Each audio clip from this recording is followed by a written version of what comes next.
Good morning. Isho മിശിഹായ്ക്ക് സ്തുതിയായിരിക്കട്ടെ. സുഖാണോ? ഒരു പുതിയ ആഴ്ചയിലേക്ക്, പുതിയ വീക്കിലേക്ക് നമ്മൾ കടന്നിരിക്കുന്നു. ഇന്ന് തിങ്കളാഴ്ചയാണ്. ഓഗസ്റ്റ് മാസം 25 237 ഈ വർഷത്തെ ദിവസത്തിലേക്ക് നമ്മൾ കടന്നു. എത്ര സുന്ദരം എന്ന് ചോദിച്ചു കഴിഞ്ഞാൽ ചിലർക്കൊക്കെ സുന്ദരമായിരിക്കും, ചിലർക്ക് സങ്കടങ്ങളുടെ കാലമായിരിക്കും. പക്ഷെ ഇതൊന്നും കർത്താവിൻ ആശ്രയിക്കുമ്പോൾ നമ്മെ ബാധിക്കില്ല. ദൈവത്തിൽ ആശ്രയിച്ചാൽ നമ്മുടെ സങ്കടങ്ങളൊക്കെ സന്തോഷമായിട്ട് മാറും. ഇന്നലെ നാം പഠിച്ച വചനം ഓർക്കുന്നുണ്ടോ?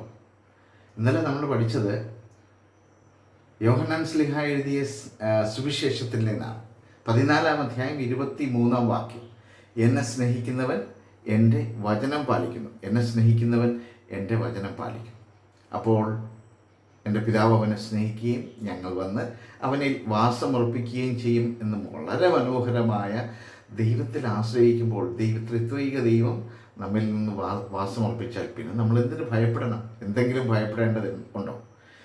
ഇന്ന് നാം പഠിക്കുന്ന വചനം ജെറമിയ പ്രവാചകന്റെ പുസ്തകം 23-ാം അധ്യായം 29-ാം വാക്യമാണ്.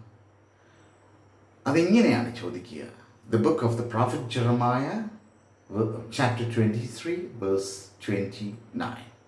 അതിങ്ങനെയാണ് പറയുന്നത്: എൻ്റെ വചനം അഗ്നി പോലെയും പാറയെ തകർക്കുന്ന കൂടം പോലെയും അല്ലേ? കർത്താവ് ചോദിക്കുന്നു.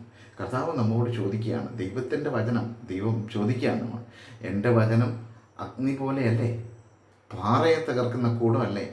ഈ വചനത്തിനുള്ള പവർ എന്ന് പറയുന്നത് നമ്മുടെ ഉള്ളിലുള്ള സ്റ്റബേൺനെസ് ആയിട്ടുള്ള, നമ്മുടെ ഉള്ളിൽ അടിഞ്ഞുകൂടി കിടക്കുന്ന, മാറ്റാൻ പറ്റാത്തതായ പലതിനെയും തകർക്കാൻ കഴിവുള്ളതാണ് ദൈവത്തിൻ്റെ വചനം.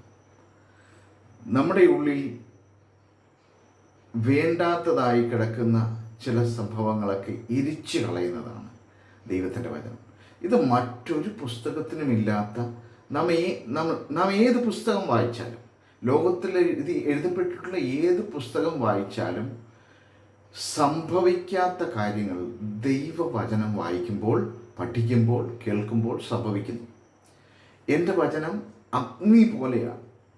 നമ്മുടെ ഉള്ളിൽ മുള്ളും മുൾച്ചെടിയും കല്ലും പാറക്കെട്ടുകളും ഒക്കെയുണ്ട്. നമ്മളൊന്ന് നമ്മിലേക്ക് തന്നെ തിരിഞ്ഞ് ഉള്ളിൽ ഒന്ന് വിശകലനം ചെയ്താൽ നമുക്ക് മനസ്സിലാകും. അത് തകർക്കാൻ കഴിവുള്ള ഒരു വചനമാണ്. It's not my word like fire says the Lord, and like a hammer that breaks a rock in pieces. അതായത് കട്ടി കൂടിയ റോക്ക്, പാറ പോലത്തുള്ള അവസ്ഥയൊക്കെ തകർക്കാൻ കഴിവുള്ള ദൈവത്തിൻ്റെ വചനം.